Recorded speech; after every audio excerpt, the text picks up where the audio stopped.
আপনার সামনে যে জিনিসটা দেখতে পাচ্ছেন এটা হচ্ছে একটা গ্লাস ফাইবারের এবং রেজিনের সমন্বয়ে তৈরি একটা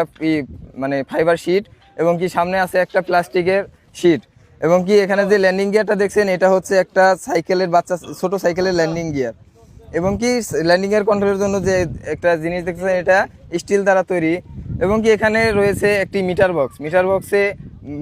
প্লেনের মেন যে কন্ট্রোলের চাবি সেটা আছে, এবং কি ইঞ্জিন অন অফ করার জন্য একটা এই সুইচ আছে, হ্যান্ডেল আছে, সেটা দিয়ে প্লেনটাকে ডানে বামে এবং সামনে পিছনে মুভ করা, মানে সামনে এবং কি নিচে নামানো উপর উঠানো ডানে বামে মুভ করার জন্য রয়েছে,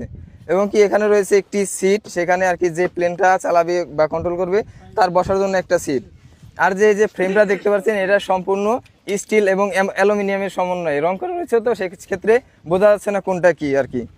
এবং কি এখানে যে দুইটা চাকা দেখতে পাচ্ছেন এই দুইটা হচ্ছে একটা মানে ট্রলির চাকা, ছোট যে ট্রলিগুলো মালবাহী যে ট্রলিগুলো আছে ওইগুলোর চাকা, এবং এইগুলো রয়েছে এই ল্যান্ডিং গিয়ারটা সম্পূর্ণ লোহার তৈরি আর কি। এবং কি আপনারা এখানে দেখতে পাচ্ছেন একটি